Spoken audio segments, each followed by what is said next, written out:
Buen domingo.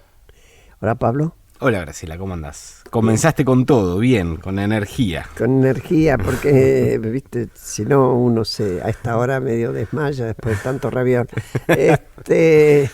Hola, Claudio, que no puede contestar porque no se lo escucha, pero hace señales. Claudio, como siempre, en la parte técnica. Muchas gracias. Y esta vuelta no vamos a hablar ni de economía, ni de política. Vamos a tener un tema que tal vez los sorprenda porque no es habitual, aunque el tema cultura lo hemos agarrado en su sentido más amplio, pero esto es cultura policial negra. Nos damos un gustito. Exacto. Yo no sé ustedes, pero a mí me encanta la novela policial de Edgar Allan Poe para adelante.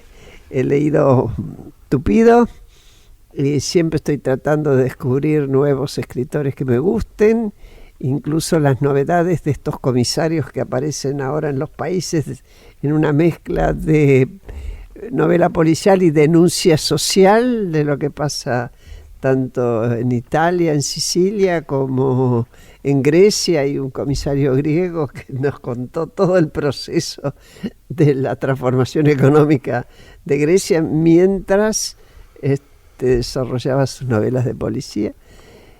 Y bueno, qué sé yo, soy una entusiasta de estas novelas. A mí, yo les comentaba recién, me ayuda a pensar, parece mentira, pero es así.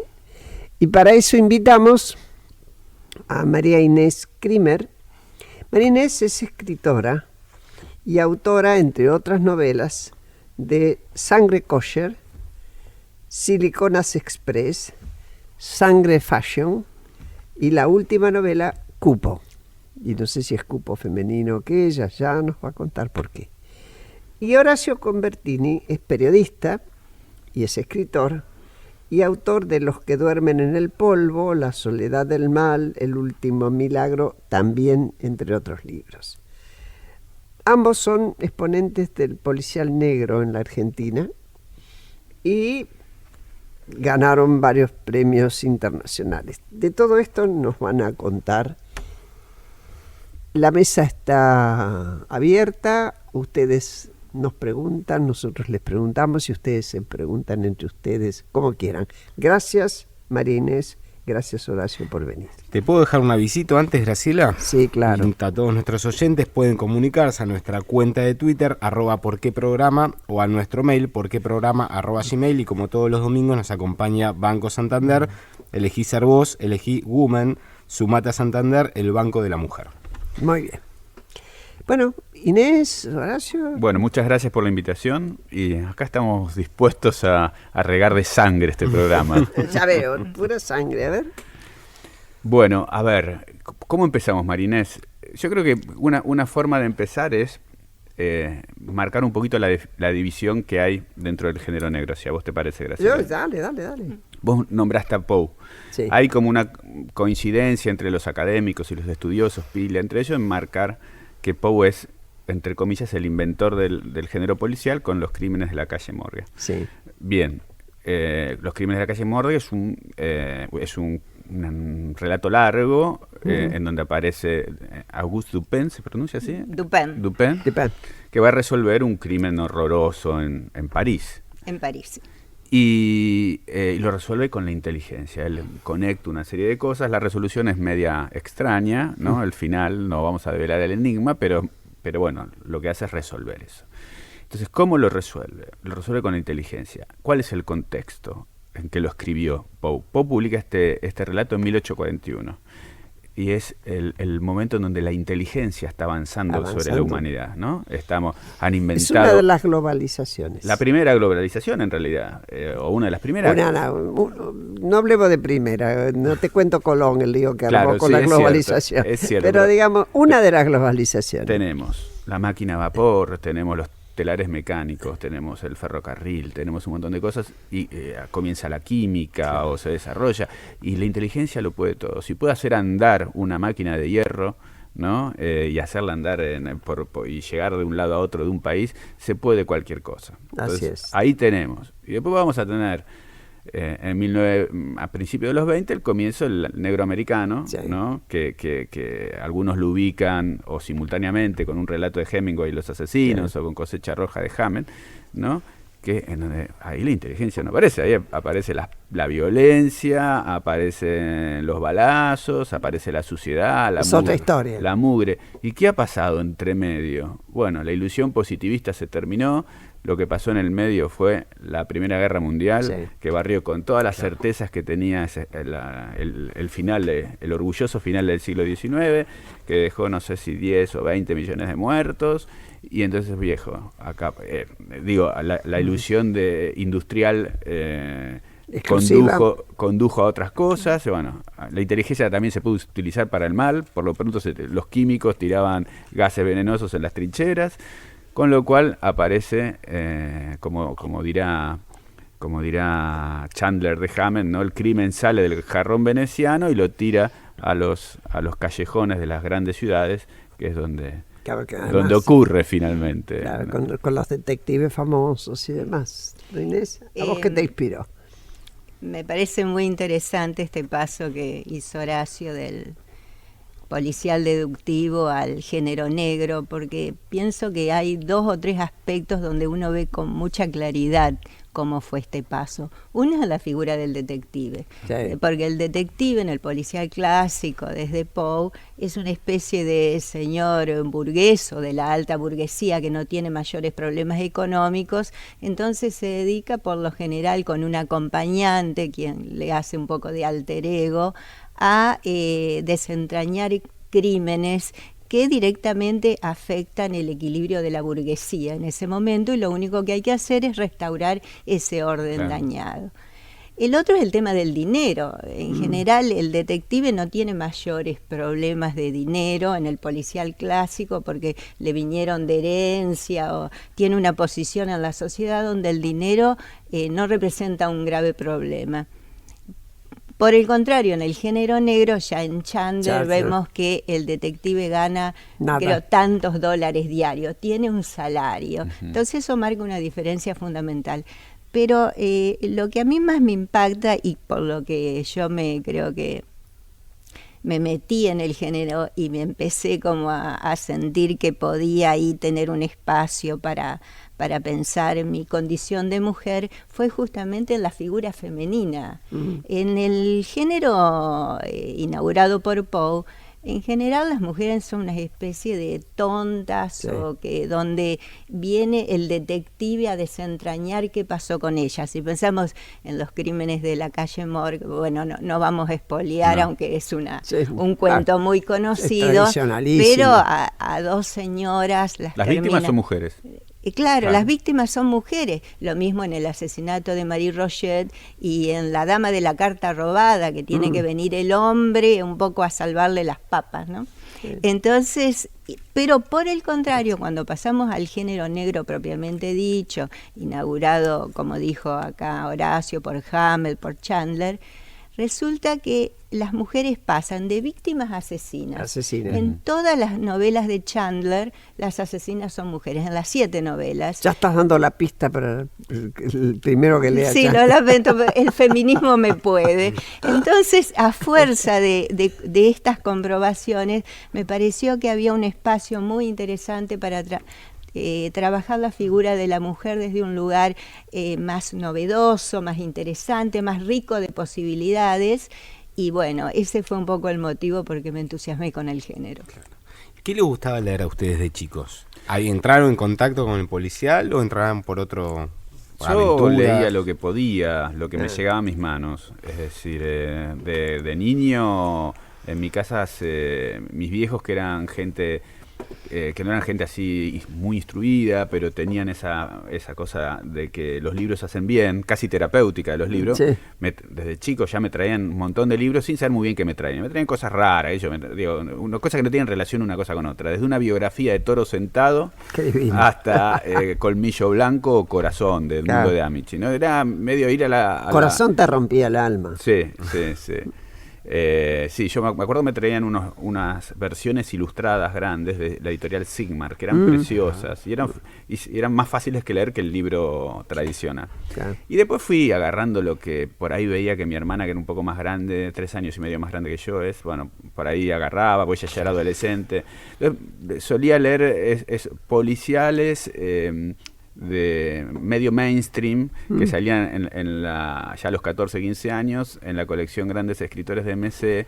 Me acuerdo un autor llamado Guy Descartes. Famoso, sí. Que si lo habré leído, sí. Que tenía me acuerdo, porque yo te lo leí porque me dijo mi hermana, tenés que leerlo. Se llamaba creo que El Solitario se llamaba.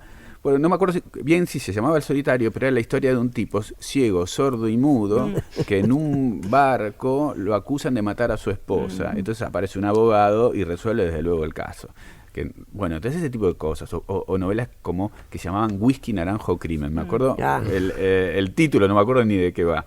Y al mismo tiempo agarraba cosas de ciencia ficción o de fantasía, o recuerdo haber leído mucho antes de que la película se hiciera la novela que inspiró Rambo, es una novela, el autor se llama David Morrell, se llama Primera Sangre, y la novela es muy buena. Y creo que, mirá que pasaron como 40 y pico de años, pero ha sobrevivido a mudanzas, creo que todavía la tengo. ¿Se va con vos? Sí, creo que todavía uno pierde las cosas a lo largo de los años. No, yo cada mudanza me saqué libros de encima. Todos lo hacemos porque no hay espacio para tanto. Me resulta muy interesante este raconto de primeras lecturas porque son muy similares. En mi caso, bueno, mi papá era ferroviario, no había mucha plata en la casa, entonces éramos socios de bibliotecas públicas. Y ahí había también una posición casi ideológica. También, entonces los libros venían de la biblioteca pública, pero no había mucho control sobre mis lecturas, o sea que yo leía lo que él traía, siempre fui una lectora inquieta desde chica y leí cosas que ahora de adulta creo que no eran muy adecuadas a mi edad. El Kama Sutra, por ejemplo. No, pero leía, por ejemplo, Sola o muchas novelas de campos de concentración, cosa que derivaron en pesadillas de mucho tiempo. Pero también leía policiales. Mi papá traía policiales a casa y yo los leía y realmente es como muy interesante, y en esto a mí me parece que Piglia tiene como una clave muy certera cuando él lee el policial, cuando él dice que el policial tiene como una estructura muy sencilla, de alguna manera. O sea, uno plantea un ambiente, el que fuera, por ejemplo, una clínica, una universidad, un sindicato, y tira un muerto. Y ahí el policial arrancó. Claro. Ahí ya no. Entonces las primeras páginas son muy sencillas, de alguna manera de resolver. Pero después viene el verdadero desafío que separa un poco un texto bueno de uno no tanto, que tiene que ver con el tono, con la capacidad narrativa, con la mirada del escritor, y ahí donde se separan un poco las aguas de un poco los maestros o los que dirigen el género y de todo otro grupo que mira el género como si tuviera una cierta facilidad, cuando en realidad esa facilidad está en las primeras 20 páginas que te enganchan. Y después, bueno, resolvela como puedas de acuerdo a tu capacidad y a tu inventiva, ¿no? ¿Cuál es el secreto de un buen policial, si es que tiene alguno? Porque yo hoy decía que a mí me desafiaba llegar a cierta página, parar y decir, yo ya debería tener todos los datos. A ver si pensando soy capaz de resolver. Porque un buen autor me debería haber tirado todos los datos y después decirme, boba, si no lo entendiste antes es porque no sabes pensar. Creo que aparte de eso. Hay algo de eso. La resolución del enigma es una atracción importante para leer el género, pero también está el tono narrativo, está lo que entendemos, porque yo entiendo al género como un discurso más dentro de lo literario, y en ese sentido me parece que el tono narrativo es el que conduce al lugar que queremos llegar. No es solo el enigma de velar, porque en última instancia el enigma sí, tenemos un interés en descubrir quién fue el asesino, qué pasó, por qué una persona fue víctima de tal delito. Nosotros siempre vamos detrás del investigador y el investigador va detrás del asesino, de quien cometió el delito. Pero yo creo que es solo una parte del interés que genera el género. La otra parte está en que tiene que estar bien escrito. Claro. Y los maestros del género, y cuando digo maestros, mis amigas feministas me van a corregir, la siento acá adentro, tendría que decir maestros y maestras, Bueno, porque sí. otro tema que tiene el género es que hay maestros, pero muy pocas maestras, y me parece que las mujeres están avanzando mucho hoy día, están escribiendo mucho y están En general como, en literatura, en todos los ámbitos. en todos los aspectos, En todo, pero por básicamente el género negro es como un bastión machista. Y Todavía. entonces creo que las mujeres y el discurso feminista tiene mucho para decir. Bueno, yo acuerdo en todo con lo que dice Marinés. Creo que de lo que se trata es de que sea buena literatura, y el género es como el negro es un color, diríamos. Esto es como un traje, diríamos. El traje tiene que estar bien cortado. Después te puede gustar más si es negro o gris, o tiene rayitas o no tiene rayitas, pero el traje tiene que estar bien cortado. Yo voy a poner un ejemplo del primer capítulo de Noxa, de María Inés, una novela de María Inés que la veo ahí, es extraordinario. El primer capítulo es extraordinario. Es mentira que lo que acaba de decir de que las primeras 20 páginas son las fáciles. El primer capítulo de Noxa es extraordinario. ¿Y por qué? Porque está extraordinariamente escrito y porque me mete de cabeza en el lugar a donde va a ir a investigar la heroína de María Inés. Y creo que es eso. Básicamente de lo que se trata es la literatura. Y sobre la literatura y feminismo, yo les recomiendo al oyente que busque un artículo, no me voy a acordar cuál, pero sí la autora, que es Mercedes Giuffré. Es una autora argentina, es además profesora universitaria, docente de letras, y publicó un artículo en una página web, no sé si en El País de la Bruma es la página web, sobre tanto las detectives mujeres como las escritoras que escribían policiales a fines del siglo XIX y principios del siglo XX, que son muchos más de Pero lo que que uno uno cree. imagina, que muchas veces tanto la heroína, ¿no?, la detective, como la autora, son mucho más de lo que uno imagina, y que por ahí han quedado olvidadas por este maremoto testosterónico que tiene el género, ¿no? Pero si se les interesa el tema para hurgar en autoras olvidadas o personajes olvidados femeninos de la literatura policial, busquen el artículo de Mercedes Giuffré, pueden poner detectives mujeres, Mercedes Giuffré en Google, y seguramente les va a salir. Giuffré. Giuffré es Giuffré. Giuffre, Giuffré. Ok. ¿Y quiénes son las maestras y maestros en la Argentina del género? ¿Y quiénes le gustan a ustedes? Bueno, vos elegiste uno. Exactamente. Bueno, es indudablemente, como maestro, yo estoy pensando en Juan Sasturain, Sí, claro. que realmente es nuestro gran autor de género negro, y a veces es como complejo hablar de colegas. Bueno, acá estamos con otro maestro, y en este momento pienso que es muy interesante lo que está pasando con las mujeres, porque obviamente tenemos que mencionar el gran avance que significó la irrupción de la literatura de Claudia Piñeiro dentro de, yo diría, género negro o de literatura, se puede hablar perfectamente en general, y también muchas chicas que están trabajando como en los bordes del género. No sé, estoy pensando desde Selva Almada, Gaby Cabezón Cámara, Alicia Plante, que también ella trabaja más específicamente lo que se entiende por género negro. En fin, hay como una irrupción, la misma Mercedes Giuffré, hay una irrupción de voces y de mezclas que ya no obedecen tanto al policial como lo conocemos históricamente, sino como propuestas nuevas que me parece que son muy interesantes porque están renovando los discursos sobre el género. Pero yo querría como introducir otro problema que tiene el género, que me parece como un problema importante, que es el género en la Argentina y la credibilidad del investigador. Después de la dictadura, la figura del investigador entró en un entredicho muy importante. ¿Por qué? Porque ya no se cree en la policía, ya no se cree en las fuerzas de seguridad, y digamos, el gran éxito del investigador, en especial en los países nórdicos, tiene que ver con que en esas sociedades la credibilidad todavía funciona. O sea, se cree en el investigador, se cree en la ley, y eso hace que sea como dentro de lo que es la diagramación de una novela policial y la estructura tradicional de la novela policial, más, entre comillas, fácil de armar. No digo fácil en el sentido de que sea sencilla pero la digamos escritura. con una cierta lógica. Hay una lógica que hace que uno crea en el investigador y cree en el triunfo de la justicia.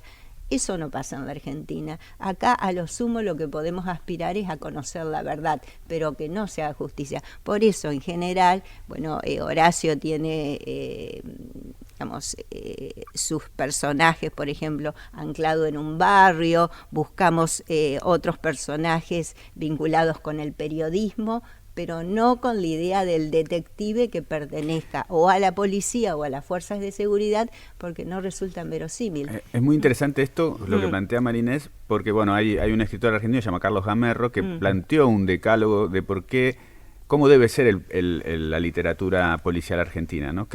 Y plantea más o menos lo que dice María Inés, es decir, el policía es cómplice o encubridor.